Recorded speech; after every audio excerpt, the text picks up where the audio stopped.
El KGB ha detenido a uno de los más importantes espías de la CIA, Dmitry Polyakov, y le están desnudando para registrarle. Le inmovilizan la cabeza para evitar que pueda tomar veneno. Die unsichtbare Front, das war wirklich eine unsichtbare Front des Kalten Krieges. El frente invisible era el que existía en la Guerra Fría, pero para nosotros era la guerra. Puede que los soldados estuvieran en alerta, pero para nosotros y para todos los que se internaron en el frío, era una guerra de verdad.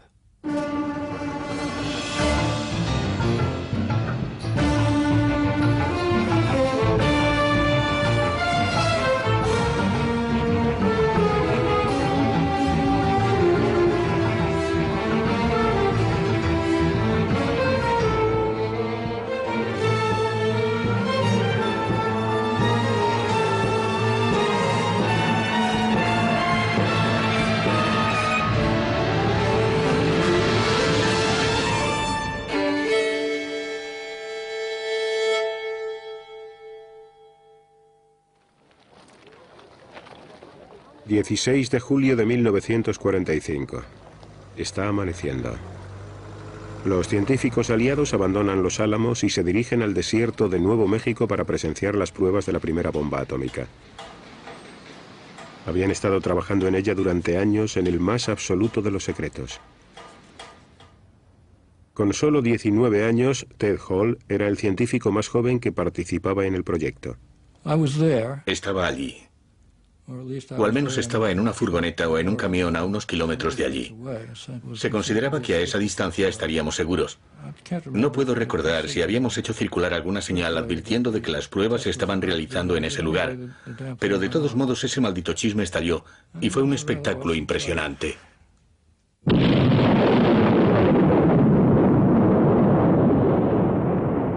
Para Ted Hall, la Guerra Fría había comenzado un año antes. Decidí revelar secretos atómicos a los rusos, porque, en mi opinión, era importante que no existiera un monopolio y que de este modo ninguna nación pudiera convertirse en una amenaza para el mundo, igual que sucedió con la Alemania nazi.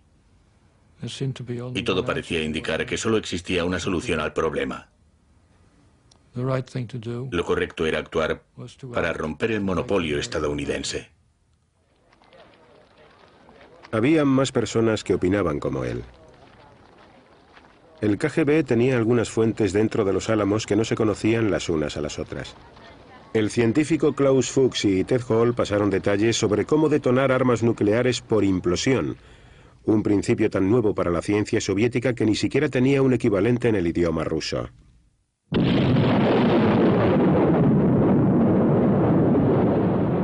En 1949 los soviéticos hicieron estallar su primera bomba atómica, detonada por implosión.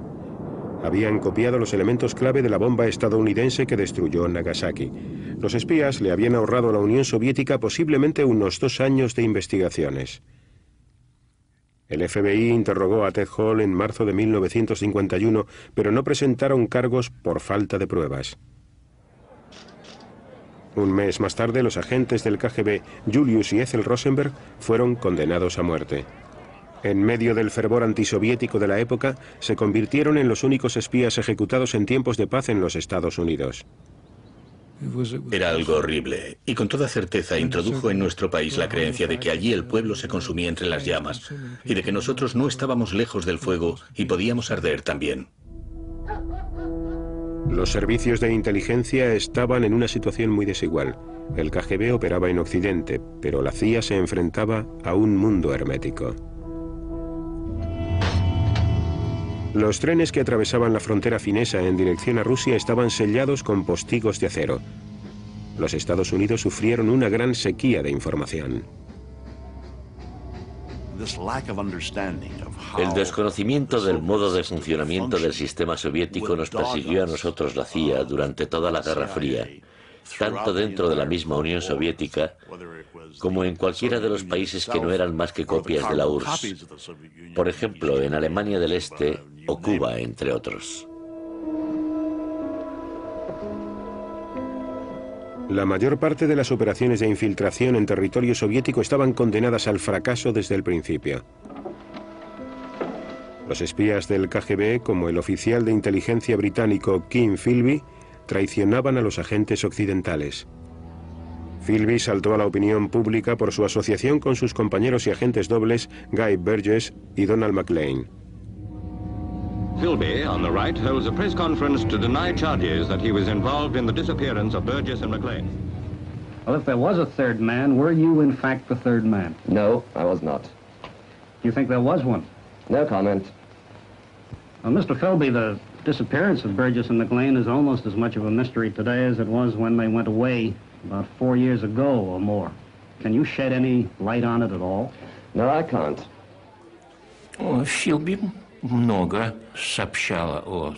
Philby nos proporcionó una amplia información sobre esas misiones. Nos desveló el número de personas. Nos informó de quiénes eran sus coordinadores, de dónde y cómo llevarían a cabo las operaciones y de si llegarían a nuestro territorio en paracaídas o por mar. Por supuesto, los servicios de contraespionaje soviéticos acordonaban esas zonas y capturaban a los espías. La rutina normal consistía en interrogar a los agentes. Algunos se mostraban muy hostiles y permanecían en silencio. Pero con esa actitud estaban firmando sus propias sentencias de muerte.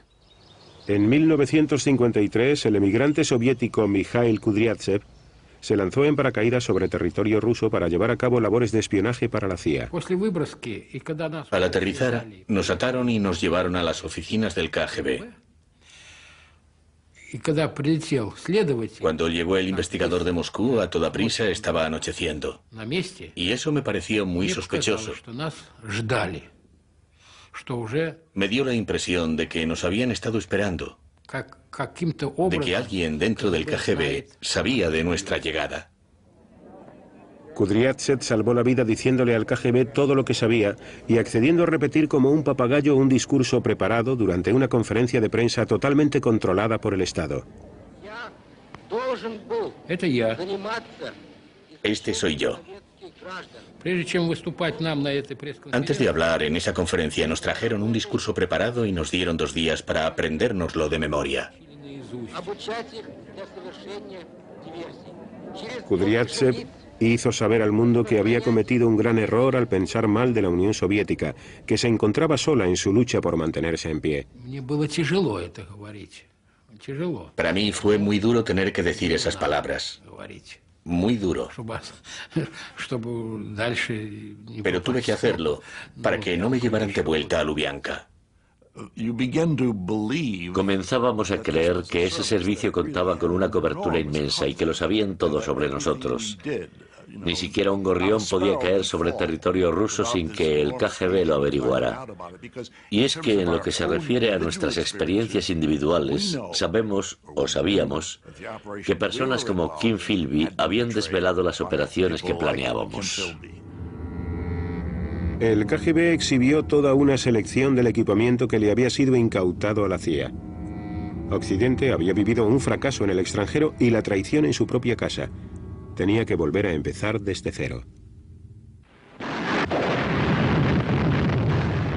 La guerra de Corea traería más golpes para la autoconfianza de la CIA, porque dejó al descubierto sus lagunas en la previsión y en la evaluación.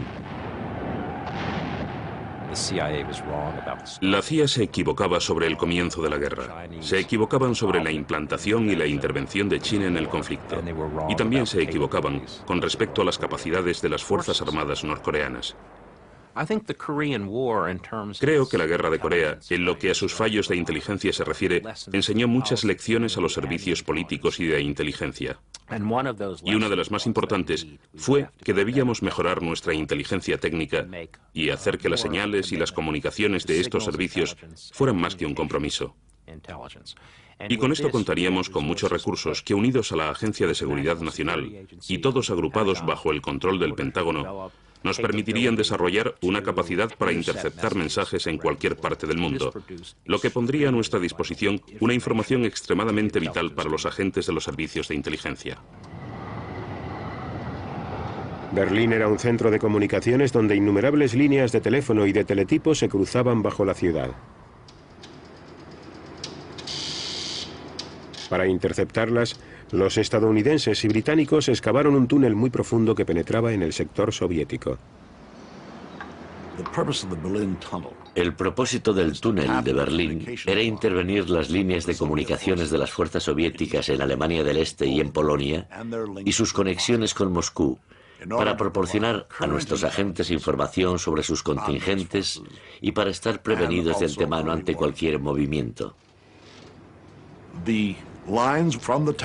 Las líneas desde los micrófonos también quedarían dentro del túnel y en primer lugar las amplificamos para luego poder sacarlas a la zona de almacenes, donde cientos y cientos de aparatos registraban día y noche cada sonido que emitían esos chismes.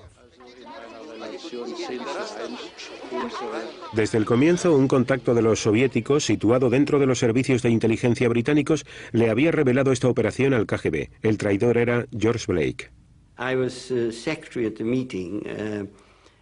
Yo era el secretario de la reunión en la que se planeó el túnel. De manera que pude dibujar un simple esbozo que mostraba cuál iba a ser su trazado y qué cables pretendía intervenir. Blake había servido como oficial de inteligencia británico en Seúl. Capturado por los norcoreanos, fue testigo de cómo los occidentales bombardeaban a la población civil.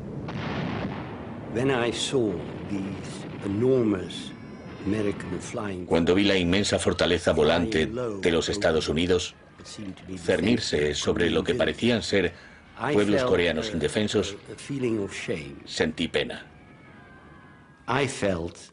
En ese momento comprendí que me encontraba en el lado equivocado y pensé que debía hacer algo para remediarlo. Blake regresó a casa con el primer grupo de prisioneros de guerra que Corea liberó después del armisticio firmado en 1953. How did you find the food out there, Mr. Blake? Well, the food was adequate, but very monotonous.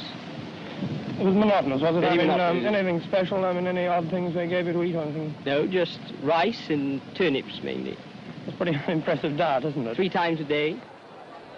Blake regresó a la inteligencia británica, pero ahora era un espía del KGB. I was given a Minox camera. Me dieron una cámara Minox y la llevaba conmigo siempre que iba a trabajar, como si fuera mi cartera. Porque nunca sabía si iba a encontrar sobre mi mesa documentos importantes que mereciera la pena fotografiar. La advertencia de Blake sobre el túnel supuso un problema para el KGB. Si decidían emprender acciones para evitar que se llevara a cabo el proyecto, se arriesgaban a desenmascarar a su agente.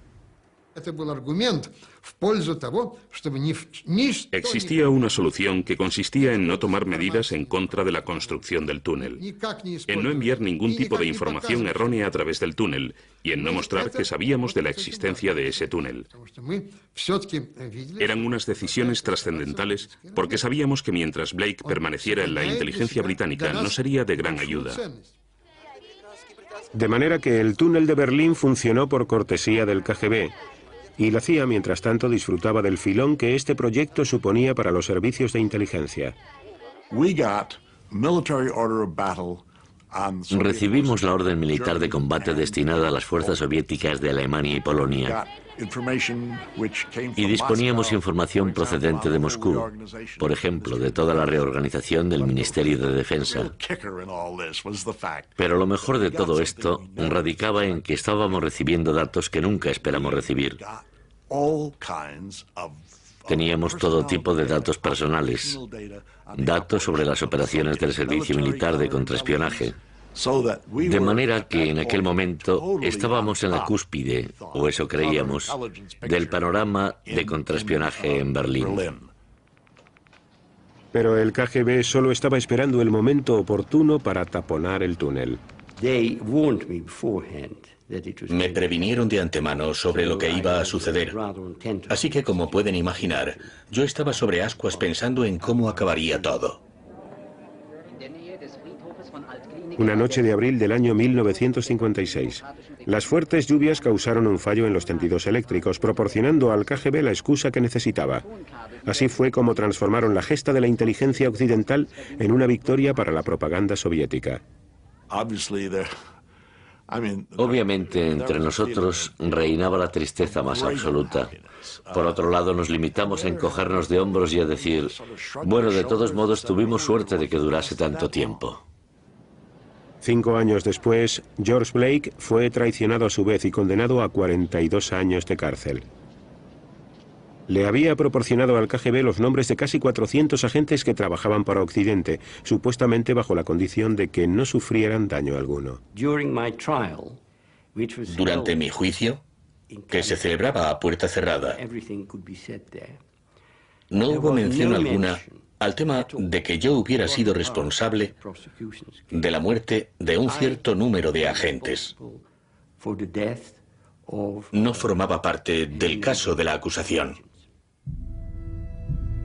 Pero armado con los nombres que Blake les había proporcionado, Moscú solo tuvo que esperar hasta tener suficientes pruebas adicionales. George Blake era muy inocente en el sentido de que era una persona muy ingenua. No quería saber que todas esas personas a las que traicionaba estaban siendo ejecutadas.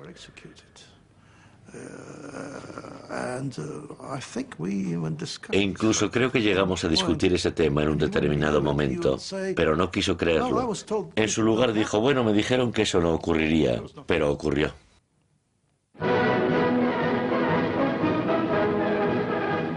A medida que a partir de los años 50 la Guerra Fría se iba intensificando, la presión que tenía que soportar la CIA también era cada vez mayor.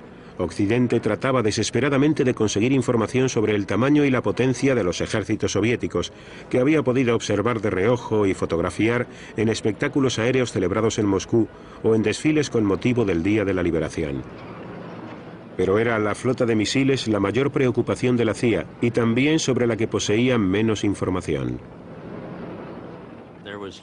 No muchas personas de los servicios de inteligencia estaban al corriente de los despliegues de misiles en la Unión Soviética.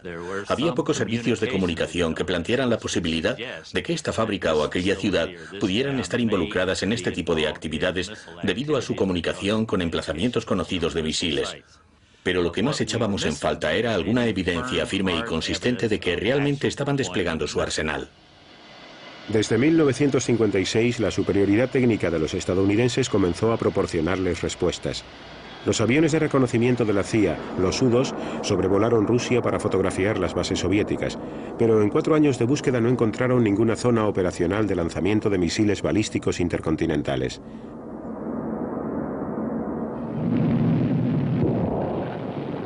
Más tarde, en 1960, Estados Unidos lanzó con éxito un satélite equipado con una cámara. Después de 17 órbitas, la cápsula con la película fue catapultada al espacio, capturada en el aire y devuelta a tierra para su análisis.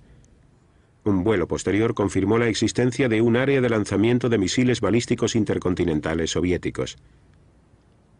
El resto de las piezas del puzzle las aportó el que quizás haya sido el espía más grande de toda la Guerra Fría. Esta es una fotografía de Oleg Penkovsky, coronel del Ejército Rojo, con todas las medallas que ganó durante la Segunda Guerra Mundial. Era un soldado muy guapo y un gran patriota estadounidense. Esta fotografía fue tomada en el Hotel de Londres en 1961 tras una de nuestras reuniones. Oleg Penkovsky, a la izquierda, y yo a la derecha, estamos disfrutando de un vasito de vino. Penkovsky nos tranquilizó con respecto a la limitación del poder soviético. Mientras tanto seguían siendo una terrible amenaza, y de eso no cabe la menor duda. Eran absolutamente poderosos militarmente hablando, pero no tanto como habían calculado nuestros expertos, y Oleg nos ayudó a situarlos en el nivel que realmente les correspondía. No medían 3 metros, eran más o menos de mi tamaño, 1,85 m. Penkovsky reveló la carencia soviética de cabezas nucleares y sus problemas con los sistemas de teledirección. Actuaba motivado por el resentimiento que sintió cuando su carrera en la inteligencia militar se estancó, pero también porque temía que la osadía de Khrushchev llevara al mundo al desastre. Khrushchev le dijo a Kennedy, «Yo quiero la paz, pero si tú quieres la guerra, ese es tu problema». Sin embargo, Penkovsky informó a la CIA de que Khrushchev se estaba marcando un farol. Kennedy debería permanecer firme, dijo. Khrushchev no va a lanzar ninguno de sus misiles, no está preparado para una guerra. Quien sea capaz de leer los pensamientos de todos los Khrushchevs del mundo tendrá un arma que ninguna cantidad de información técnica podría darle. Y eso es lo que Penkovsky podía proporcionarnos. La información de Penkovsky fue decisiva para los Estados Unidos durante la crisis de los misiles cubanos, que tuvo lugar en 1962. Las fotografías realizadas desde los U-2 revelaban la presencia en Cuba de misiles soviéticos. Sin embargo, Penkovsky ya había transferido a los Estados Unidos los manuales de operaciones. Con el mundo más cerca de un conflicto nuclear que en toda la Guerra Fría, los expertos de los servicios de inteligencia fueron llamados a la Casa Blanca para informar al presidente Kennedy. Lo primero que el presidente nos preguntó fue, ¿cuánto tiempo tenemos antes de que lancen esos misiles? Y Art Lundell dijo, bueno, el señor Graybill es el experto en misiles, de manera que se volvió hacia mí. Yo seguía en pie detrás del presidente McNamara y Rusk, y durante los siguientes 5 o 10 minutos me bombardearon con sus preguntas. Para responder a la del presidente, ¿cuánto pueden tardar en lanzar esos misiles? Confié en la combinación de las fuerzas de los servicios de inteligencia, pero sobre todo en la información de Penkovsky, que nos había contado cómo operaban sobre el terreno los citados misiles. Al parecer, gracias a los consejos de la CIA, el presidente dispuso de 3 preciosos días para respirar tranquilo. Irónicamente, el mismo Penkovsky estaba en esos momentos sometido a la vigilancia del KGB. La última vez que Joe Bullick le vio fue en París. Nunca pensé que estuviera en peligro, de lo contrario hubiera insistido en que se quedase. De hecho, si hubiera sido necesario, le hubiera obligado o incluso secuestrado para que no se fuera, pero realmente nunca sentí que esa fuera nuestra última reunión en París. Nunca creí que estuviera en peligro. De regreso a Moscú, Penkovsky envió un mensaje que parecía rutinario.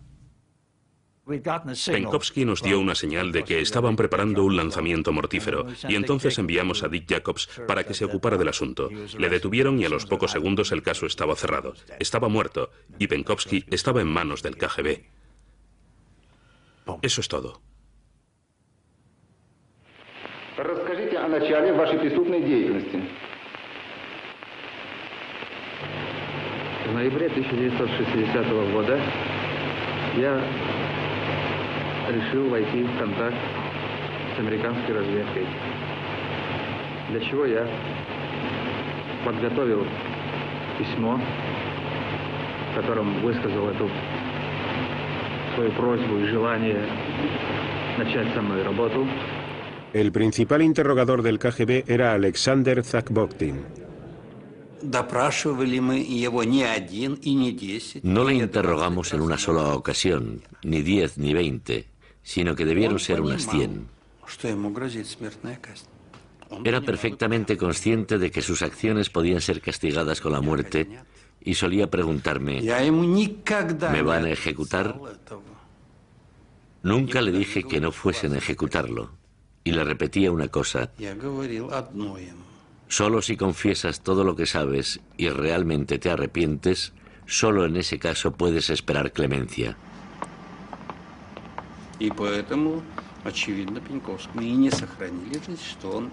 Puede que por este motivo no le perdonasen la vida a Penkovsky. Nunca confesó nada. Estoy completamente seguro de que a Penkovsky le dispararon. No puedo decirles más.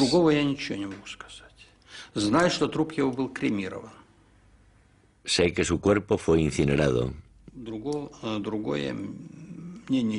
Y no sé nada más, y tampoco me interesa. Pero no todos los espías acabaron haciéndose famosos. Estas son las películas caseras de Galina y Mikhail Fedorov, oficiales del KGB que operaron absolutamente en secreto durante 20 años.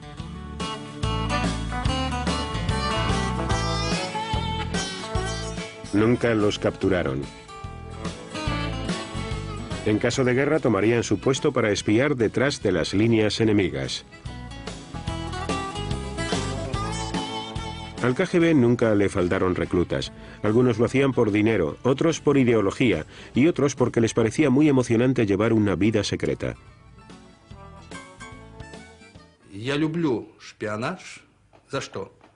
Adoro el espionaje. ¿Por qué? Porque se puede palpar la aventura, el riesgo y la incertidumbre. Porque cuando sales a reunirte con un agente, nunca sabes si te van a detener. Le da una nota de color a la vida.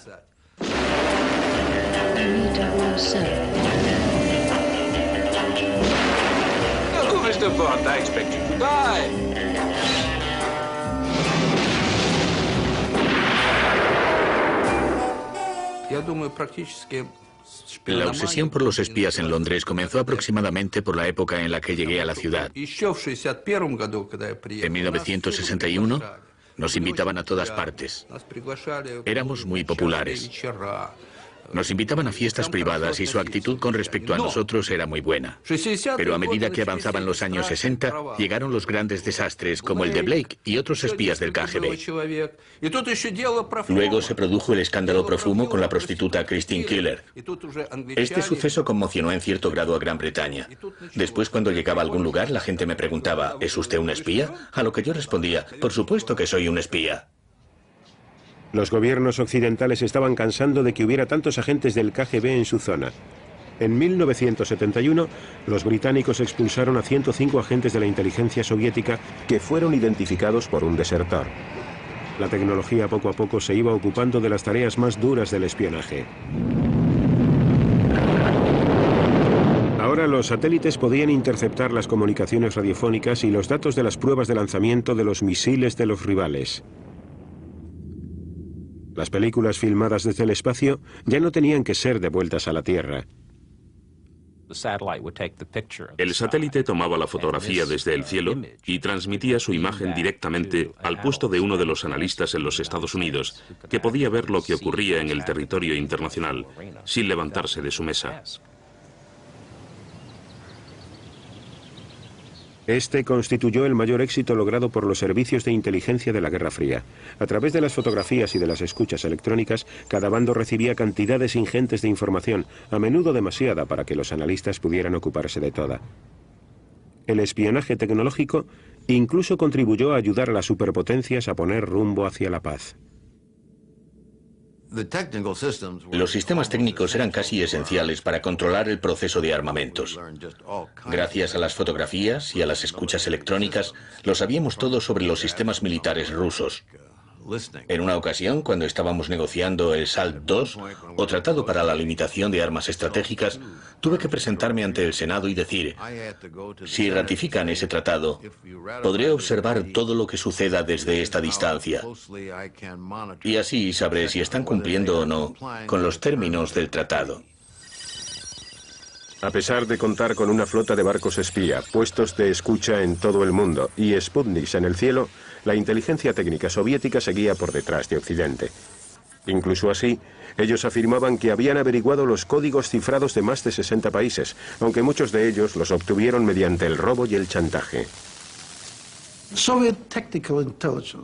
Los servicios de inteligencia técnica soviéticos eran muy inferiores a los de inteligencia humana.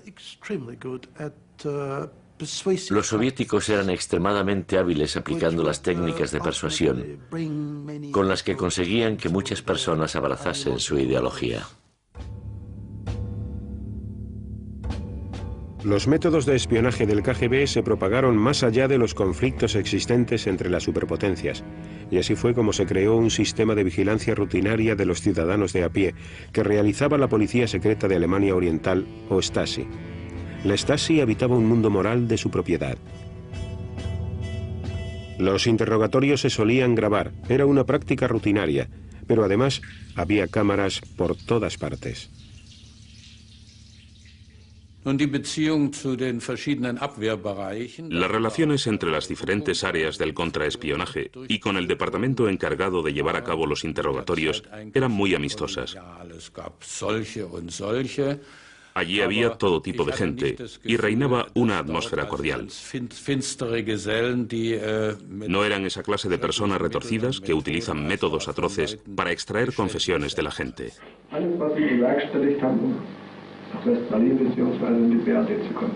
Nichts, was habe ich denn bewerkstelligt? Ich habe nichts unternommen. Das ist doch gar nicht wahr. Was habe ich denn unternommen? Fragen Sie mich doch nicht, erzählen Sie. Ich habe nichts unternommen. Natürlich. Ich habe nichts, gar nichts. Also es gab schon sehr Schlimmes. Bueno, ocurrieron cosas terribles. Hubo muchos casos de injusticia, especialmente en los últimos años. Y eso me preocupaba mucho.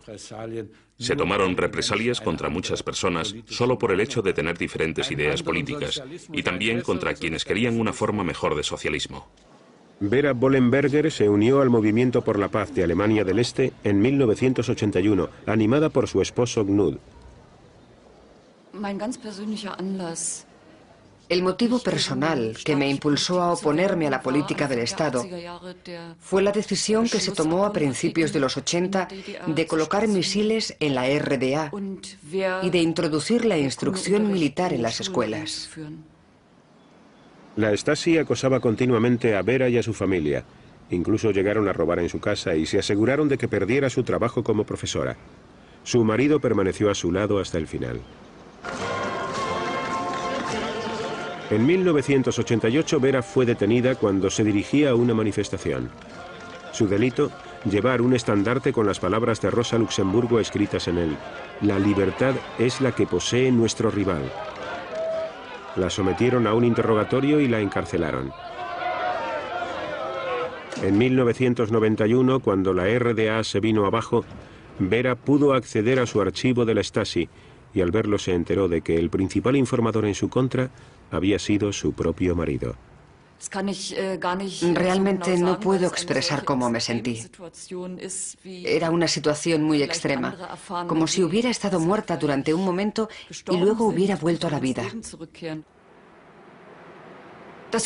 Lo más sorprendente de todo era que los informes que había escrito parecían hacer referencia a una extraña y no a su esposa. Para él, yo era un enemigo del Estado e hizo todo lo que estaba en su mano para combatirme, a mí, su enemigo. Otros enemigos del Estado recibían un trato cada vez más duro. En 1978, los servicios de inteligencia búlgaros pidieron ayuda al KGB para acabar con la vida del refugiado político y conocida figura de los medios de comunicación, el escritor Georgi Markov. Un desconocido asesinó a Markov en una parada de autobús en Londres, clavándole accidentalmente la punta de un paraguas. Los búlgaros pudieron escoger entre un amplio abanico de armas, pero finalmente se decantaron por el paraguas para poder camuflar el pequeño perdigón envenenado que le iban a disparar. Se suponía que nadie lo descubría porque el perdigón debía disolverse en el cuerpo en 24 horas, si no recuerdo mal. Yo no estaba involucrado en ninguna de las ejecuciones, pero estaba al corriente de todas. Y siempre digo que saber algo no es un delito, ¿no es cierto? ¿Acaso se suponía que tenía que haber ido corriendo a los Estados Unidos o a Gran Bretaña para anunciarlo públicamente? Hubiera sido mi perdición. Los grandes espías siempre tenían la tentación de ganarse el favor de los dirigentes, bien con una acción encubierta o simplemente presentando un informe rutinario algo tendencioso. Cuando elaborábamos informes, por supuesto siempre dramatizábamos aquellos aspectos que resaltaban la amenaza que se cernía sobre la Unión Soviética. Haciendo hincapié en las cosas adecuadas, me aseguraba de que mi informe llegara directamente a lo más alto, al Politburó. Si era flojo o aburrido, simplemente se limitarían a archivarlo. Este era el problema que tenían todos los informadores. Teníamos que arreglar nuestros documentos para que en Moscú los tuvieran más en cuenta. ¿Pero realmente importaba que los espías deformaran sus informes? ¿Hasta qué punto tenían en cuenta los dirigentes políticos a sus servicios de inteligencia? Me gustaría decir que es posible que exageráramos la importancia de los servicios de inteligencia. Una vez que los políticos que toman las decisiones se decantan por un camino, no creo que dichos servicios, estén en lo cierto o no, vayan a cambiar mucho el curso de los acontecimientos.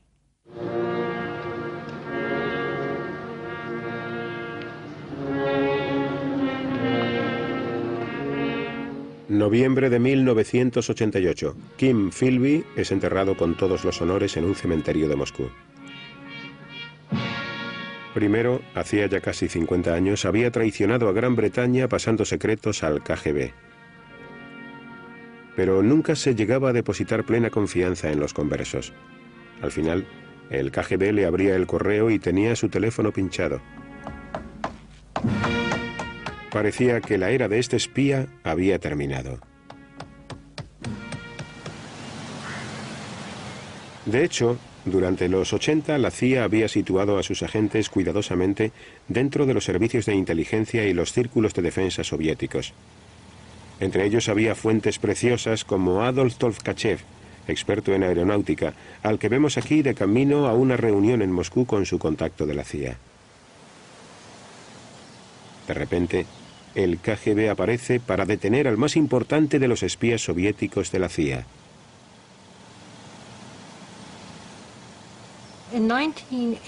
En 1985 comenzamos a perder casos, y con eso me refiero a que algunos de los agentes soviéticos que trabajaban para nosotros desaparecieron.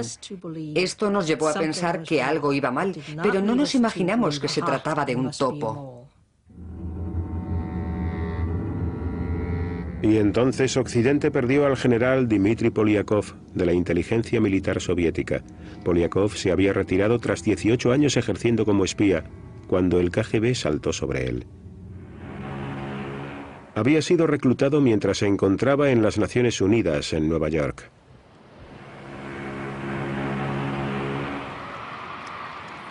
Polyakov regresó a Europa en 1962 en el Queen Elizabeth. El fotógrafo del barco tomó esta imagen durante la cena del capitán. Sentado tan solo unas mesas más allá se encontraba el hombre del FBI que le había introducido en esto, John Maybe.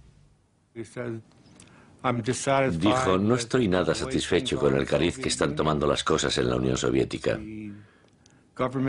El gobierno no se preocupa por el pueblo. Han iniciado una guerra con los Estados Unidos que no tienen ninguna posibilidad de ganar, y los únicos que sufrirán las consecuencias de todo esto serán los ciudadanos rusos. Nos reunimos en el Queen Elizabeth todos los días que el barco pasó en el mar, incluso 2 veces al día.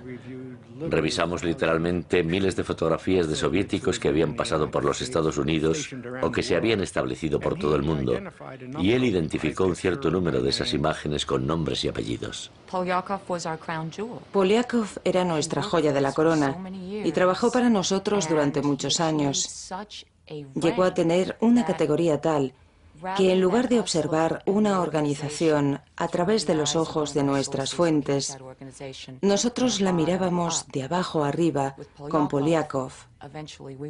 Y al final podíamos hacernos una idea de cómo era, en todos sus aspectos, la organización del GRU, la del KGB, el Ministerio Soviético de Asuntos Exteriores y el aparato del Partido Comunista.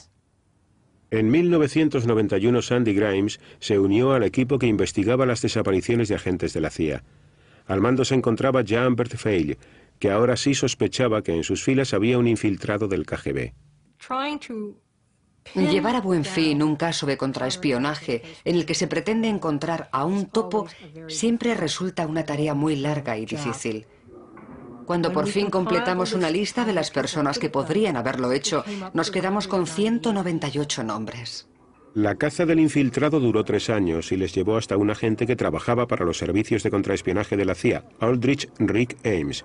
En 1993 el FBI le filmó en secreto en Bogotá. Yo no dejaba de moverme de un lado a otro preguntándome qué podía haberle pasado a mi contacto del KGB, que tenía que estar allí desde hacía 1 hora. Yo estaba preocupado y con razón, pero no vi la vigilancia. Y supongo que al FBI debió resultarle muy frustrante porque tenían un miedo atroz de que yo viera que me estaban vigilando, de manera que tenían que permanecer bastante alejados. El resultado fue que nunca me vieron hacer nada, no tenían pruebas de que yo estuviera realizando ningún tipo de actividad operacional. El FBI comenzó a vigilar la casa de Ames e intervino sus teléfonos. La gran oportunidad se presentó cuando la CIA pudo analizar sus extractos bancarios.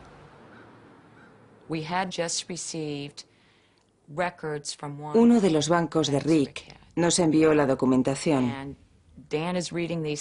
Dan estaba leyendo los datos y yo entré en el ordenador y de repente, oh Dios, fue increíble. Habíamos recibido informes de que el 17 de mayo Rick había comido con su contacto soviético Chubakin. El 18 de mayo había un ingreso en su cuenta corriente de $9.000.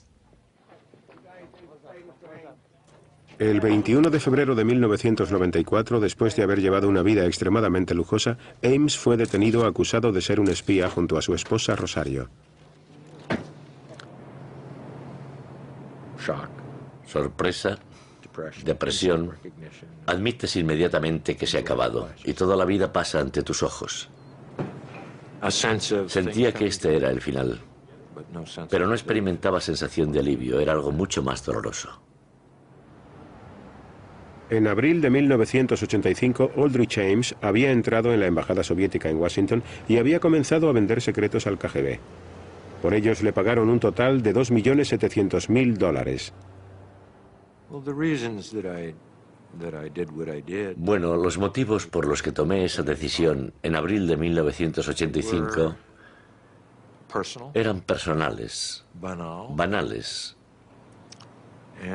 y originados por un sentimiento de codicia y de locura. Tan simple como eso. En mi opinión, Rosario fue en gran parte la culpable de ello. Era la primera interesada en gastar dinero y le gustaba vivir a todo tren. Y creo que lo que Ames pretendía era comprarla en cierto modo, comprar su amor. Y para ello tenía que hacerle regalos muy caros. Ames no se hacía ilusiones sobre el precio real de su traición.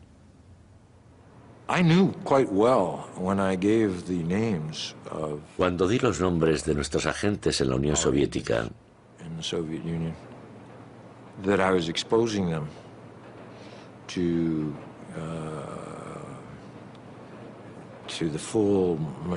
sabía muy bien que los estaba exponiendo a toda la maquinaria del contraespionaje y de la ley. Luego las acusaciones y con toda certeza la pena capital en el caso del KGB y de los agentes del GRU.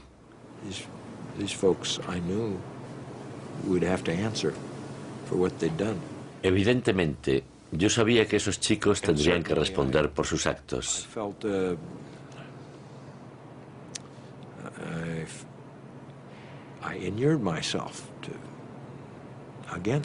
Y me hice inmune a este hecho para que no existiera una reacción por mi parte.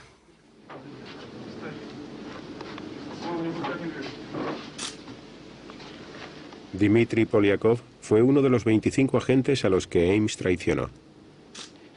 De ellos, 10 fueron ejecutados y uno se suicidó. El servicio secreto británico solo pudo poner a salvo a uno de ellos sacándolo a escondidas del país. El KGB me detuvo en mayo de 1985 y me sometió a arresto domiciliario, pero me las arreglé para escapar sano y salvo. Tuve suerte. Los otros murieron tiroteados en los calabozos de alguna prisión del KGB, después de largos meses donde se sucedieron las amenazas y los interrogatorios. Lo perdieron todo: familia, hijos, trabajo, incluso la vida. Pasaron 1 año, 2 años, o en el caso del general Polyakov, casi 3 años, esperando cada minuto a que llegara la muerte. Polyakov fue juzgado en secreto y se mostró crítico con el líder ruso hasta el final. Le había proporcionado a Occidente una información preciosa sobre los misiles soviéticos, la estrategia nuclear y la guerra química y biológica. Sin embargo, fueron muchos los espías que sacrificaron su libertad o su vida en ciclos destructivos de continuas represalias.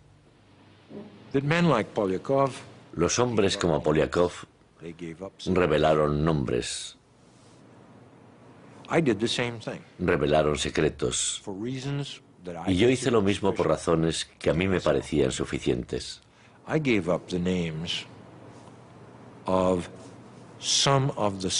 Di a conocer los nombres de algunas personas que ya antes habían denunciado a otros.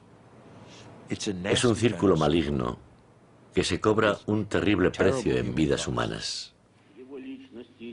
Aldrich Ames está cumpliendo una sentencia a cadena perpetua sin posibilidad de remisión. Dmitry Polyakov fue condenado a muerte y ejecutado en 1988 con un tiro en la nuca. Luego lo enterraron en una fosa sin identificar. Durante medio siglo, los espías se habían mirado con detenimiento los unos a los otros a través de una bruma de ignorancia y desconfianza.